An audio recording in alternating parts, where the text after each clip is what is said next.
Hey, Baron. Hey, How very lovely to see you, as always. likewise. You have a Vedic presence, my friend. Thank you. Likewise.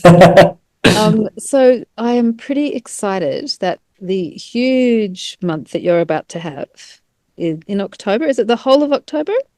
Yeah. So the whole of October, we're having a month of celebrations of Vedic wisdom.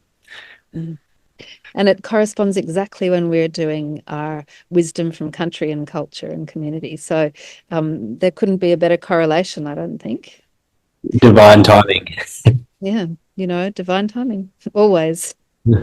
So I'd love to hear just a little bit about, what this month involves and how far you're reaching out and whether people are coming from near and far or whether it's locals. Tell us a little. Yeah, thanks, Kate. So I've been working on this project called Be Here Now for 2.5 years now. And the whole premise of the project was to try and teach 1% of Nara to meditate and then measure it to see whether anything changes when you reach that threshold. And the inspiration for this came from some research that was done in the 1980s and the 1990s about communities that embraced meditation and then noticed a change throughout the greater fabric of the community at large. And so I've been working with the University of Wollongong to try and measure this. But one of the challenges with measuring it, as you know, being a practitioner, you can teach someone a practice, but there's no guarantee that they're doing it every day. And so the idea behind the October event was why don't we bring lots of meditators to bolster the number of meditators we already have here in Nara and reach that critical mass of 1% and then measure to see whether anything happens.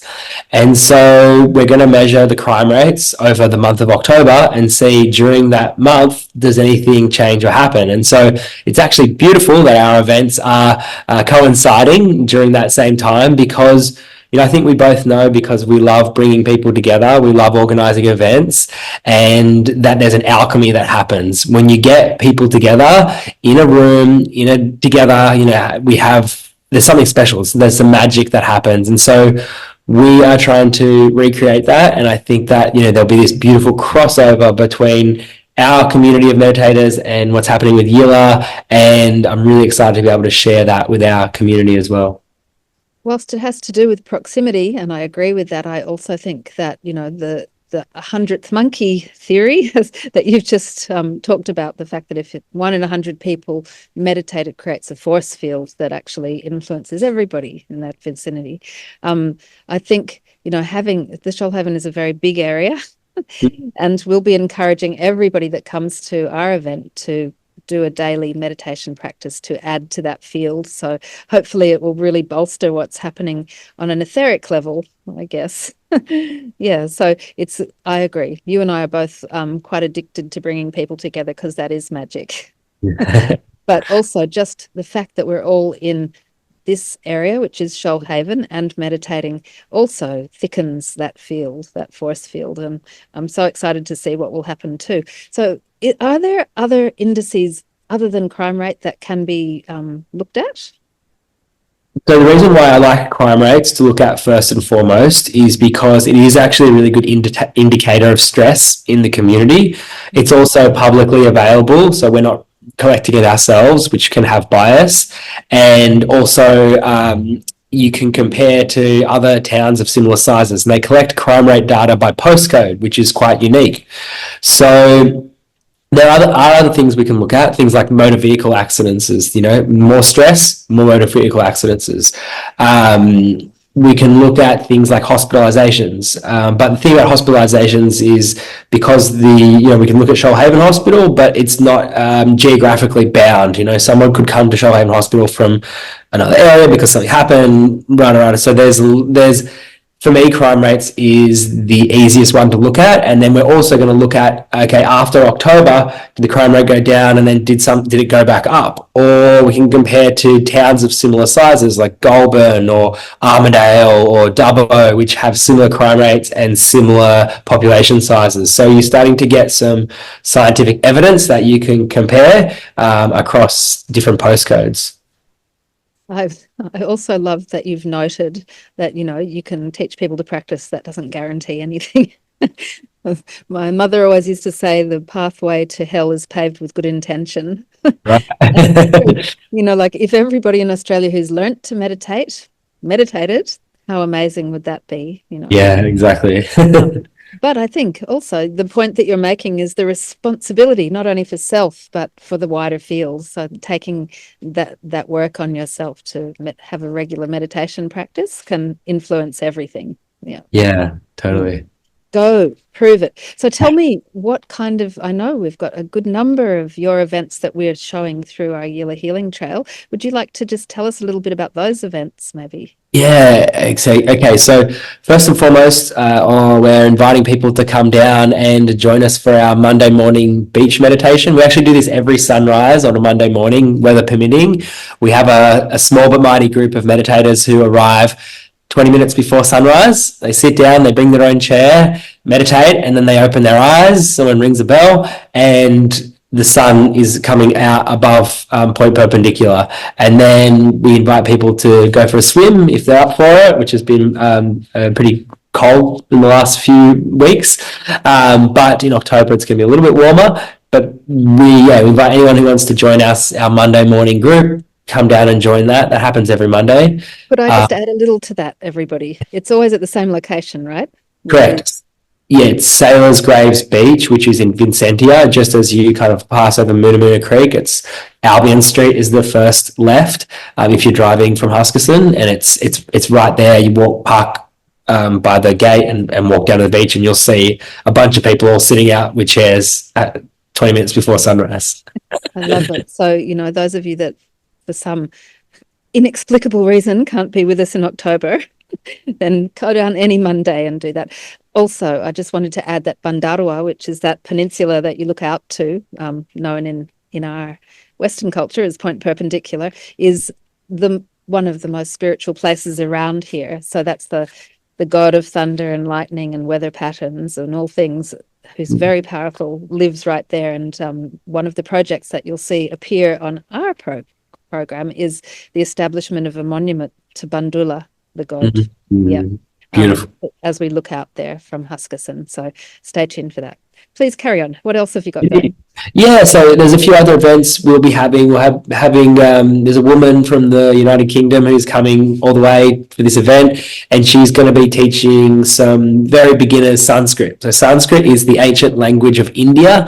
It's 5,000 to 7,000 years old. It's expressive of the sounds of nature. It's no longer spoken. It's either a written language or a sung language, not non-conversational. So she'll be running a few workshops. One will be about just beginner's intro to Sanskrit. If you've ever seen like the Om symbol, that's the kind of the beauty of this kind of this ancient language, the written part. So there'll be that. There'll be she's also doing. I just want to say something about that too. Sanskrit so important for all the yogis out there that might come and join us, because we talk about Sanskrit being the closest thing to true divinity or true spirit, the closest written language. So it's such an important language in terms of tapping into rich spiritual wealth, and that's really exciting that you're running that. Thank you. Yeah, they say it's the language of nature, and it's an onomatopoeic language, meaning that it's expressive of the sounds of nature.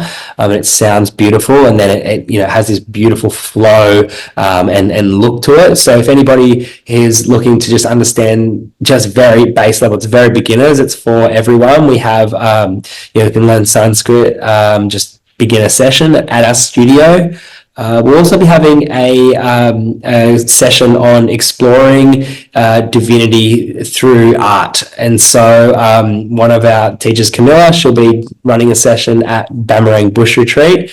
This is an evening session, kind of like after dinner kind of thing, where she's going to come and she's going to show us the different Sanskrit, different Indian kind of deities that exist, and kind of explain what they are, what their forms and functions are. And once again, very introductory, base level.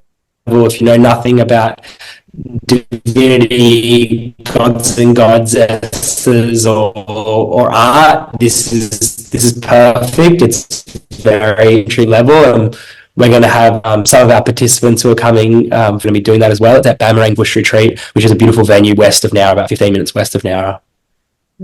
Beautiful. Oh, that's a lot. Yeah, And there's a tea ceremony, isn't there? there is. And so if anybody has ever done a tea ceremony, you'll understand the power of it. It is a ceremony that is performed in silence. And so we have one of our practitioners, Binny, she'll be performing a tea ceremony. And what you do in a tea ceremony is you are witness to someone creating tea. And so it sounds a little bit out there, but it's very relaxing. You know, no one's talking. The tea person isn't talking. All the participants are just sitting, enjoying. And what it's about is it's about creating presence.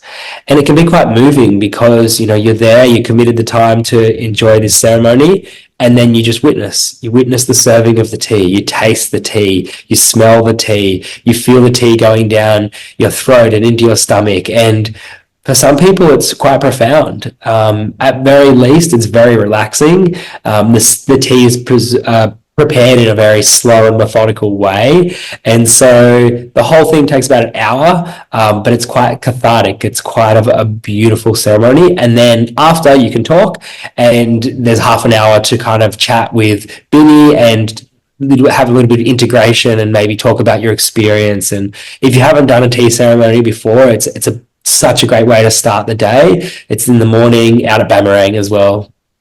It's literally meditation in action. Is it a Japanese tea ceremony or based on?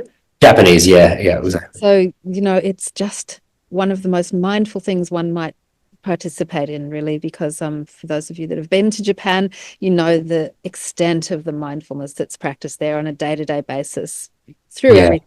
But the tea ceremony is the penultimate mindfulness. So it's such a beautiful, accessible way of experiencing what mindfulness might look like when applied to life. Yeah, totally. Right. Well, wow. Lucky us. Have we covered everything that we're doing? Yeah, and I think also too, like, because this is running throughout the whole month, we're going to have a number of events. So if there's anyone local who, outside of the Yilla window, check out our full list of events on the website. I think there's a link to the website. Absolutely. And that below this recording, you'll also find more links. So please. And I think, you know, we're encouraging everybody, Baron, during the 10 days of ours, and probably during the whole month, to be the healthiest, happiest version of themselves that they can be. And to us, that looks like being connected to the moment and really living it. So we hope that all that we have to offer, and much of what we have to offer, is bringing what you have to offer up there, that will really, really assist people to come into that state of being. Yeah, beautiful. And if people want more information about Vedic meditation, which is the specific style that I teach, feel free to reach out. Happy to jump on a phone call, happy to answer questions over emails. I really love sharing this practice because it personally benefited me so greatly. And if anybody wants more information about what is Vedic meditation, how does it work, more than happy to connect and chat further. Baron, you're a hugely generous kind of person and a presence in the Shoalhaven, and I'd just like to thank you not only for this month that's coming up, but everything that you put forward is always done so mindfully and gracefully and with such good intention. So deep encouragement to everyone to be there. Right back up to Kate. Thank you. Thank you.